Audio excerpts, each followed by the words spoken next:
అందరికీ నమస్కారం. నేను మీ శ్రీనిజ రాజ్ కుమార్. మీరు చూస్తున్నారు జీవన రాగం. అందరూ బాగున్నారా? మీరందరూ బాగుండాలని మనస్ఫూర్తిగా కోరుకుంటున్నాను. ఈరోజు ఈ వీడియో దేనికోసం అని అంటే, ఇప్పట్లో పిల్లలు ఎక్కువగా స్క్రీన్లకి అడిక్ట్ అయ్యి స్క్రీన్ టైం ఎక్కువ ఉంటుంది కదా.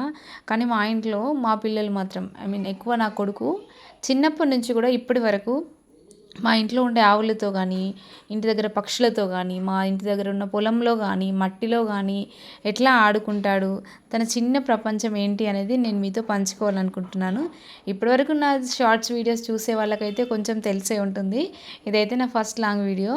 ప్లీజ్ వీలైతే లాస్ట్ వరకు చూడండి. ఒకవేళ నచ్చకపోతే బోర్ అనిపిస్తే స్కిప్ చేసేయండి.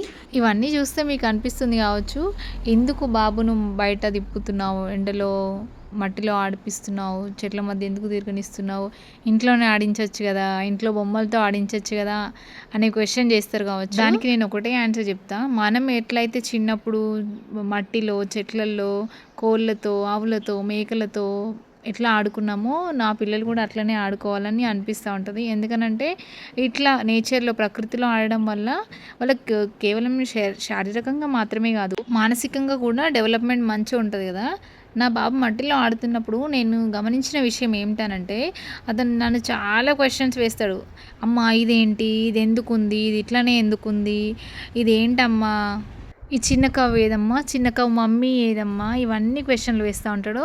ఇప్పుడు వాళ్ళ చెల్లి కూడా తోడైంది. వాళ్ళిద్దరు ఎట్లా ఆడుకుంటారంటే మట్టిలో కొట్టుకుంటారు, ఒకరు జుట్టు ఒకరు పీక్కుంటారు. ఇప్పుడు అంటే గుండైంది కానీ ఇంతకు ముందు అయితే జుట్టు పీక్కునేటోళ్ళు ఒక్కొక్కరు. తను తీసుకున్నారా వాళ్ళ అన్నకు కావాలి, అన్న తీసుకున్నదే చెల్లెకి కావాలి, అట్లాంటివన్నీ ఉంటాయి. ఇక మా అత్తమ్మ ఇప్పుడు మొక్కలు పెడుతుంది కదా, ఆ మొక్కలకి నీళ్లు పోయడం తనంతట తానే, ఎవరు నేర్పించింది కాదు, చూసి నేర్చుకోవడమే. అన్నీ పిల్లలు చూస్తూ పెరిగితే సహజంగానే ఓపిక అలవాటు అవుతుంది కదా. మనకి సాధారణంగా ప్రకృతి అన్నీ నేర్పిస్తుంది. ఏదైనా మొక్క నాటాలంటే ముందుగా దాని మట్టిని తవ్వాలి అనే విషయం నేర్చుకొని తవ్వుతున్నాడు. చేతికి మట్టి అంటిందని చూపిస్తున్నాడు చూడండి. మట్టిలో ఆడడం అంటే తనకి ఇంకా పిచ్చి. ఇట్లా తను ఎప్పుడైతే బయట ఆడుకొని వస్తాడో మంచిగా బాగా అలసిపోతాడు కాబట్టి మంచిగా తింటాడు, మంచిగా నిద్రపోతాడు, ఎక్కువ చికాకు చూపించాడు, మంచిగా కొంచెం ఎక్కువ హ్యాపీనెస్గా కనిపిస్తాడు. ఆవును కట్టేయడం అంటే చాలా ఇష్టం. ఆవుకు నీళ్ళు తాగిపించడము, ఆవును తీసుకెళ్ళడము, అంటే ఇదంతా పక్కన మా మామయ్య అని మా ఆయన కానీ ఉంటారు, ఒక్కడేం లేడు. ఒకసారి స్కూల్ స్టార్ట్ అయిందంటే ఇవేమి ఉండవు. వాళ్ళ బిజీ లైఫ్ వాళ్ళదే. చిన్నప్పటి నుంచే బిజీగా ఉంటారు. కేజీల పుస్తకాల మోత, బ్యాగ్ల మోత అవన్నీ మోయలేక, వాళ్ళ అసైన్మెంట్స్ మనం చేయలేక, ఏదో ఇప్పుడు స్కూల్ ముందున్న ఈ చిన్న కొద్ది టైంని మనం వాళ్ళతో పాటు ఎంజాయ్ చేయాలి. నాకు నా పిల్లల్ని చూస్తూ వాళ్ళు చేసే చిన్న పనులు చూస్తూ ఉంటే మంచిగా అనిపిస్తుంది. మనసుకు ఎంత ప్రశాంతంగా, ఆహ్లాదకరంగా, ఆనందంగా. నేను నా చిన్నప్పుడు మా చెల్లెలతో, మా ఫ్రెండ్స్తో ఆడుకున్న ఆటలే గుర్తొస్తూ ఉంటాయి. ఈ చిన్న మేకపిల్ల మట్టిని తింటుందని చెప్పేసి మట్టి తినొద్దని దానికి బుట్టిలాగా ఇది కడుతున్నాడు. ఇది మా నాన్న కడుతుంటే చూసి తను కూడా కట్టడానికి ట్రై చేస్తున్నాడు. ఈ పిల్లలకి మనం ఏం చెప్పనవసరం లేదు, అన్నీ చూసి నేర్చుకుంటారు కదా. చూడండి, ములక్కాయలు ఎగిరి తెంపుదామని చూస్తున్నాడు. తనకు అది అందదని తెలుసు, అయినా కానీ ప్రయత్నం ఎట్లా చేస్తుండ్రు అండి. ఏదైనా కట్టె దొరికితే కట్టెతో కొడదామని చూసిండు, కానీ తనకేం చేయాలో అర్థం కాలేదు. మళ్ళీ ఎగురుతున్నాడు తెంపుదామని. అక్కడ పైపులో నుంచి నీళ్లు పోతూ ఉంటే దాన్ని ఆపడానికి అనేసి ఇటుక పిల్ల పెట్టిండు. కింద పడ్డ ఉసిరికాయలు ఎవరు ఫస్ట్ ఏరుతారని పోటాపోటీగా ఏరుకున్నారు. అక్కని చూసి చిన్నోడు కూడా ఏరుతుండు. ఇంకా మేక పిల్లల్ని చూడగానే మా పిల్లల కళ్ళల్లో ఒక ఇంత ప్రత్యేకమైన ఆనందం కనిపిస్తుంది. ఎందుకంటే వాటి వెంట పరిగెత్తడము, పడతారు, లేస్తారు, మళ్ళీ పరిగెడతారు, నవ్వుతారు.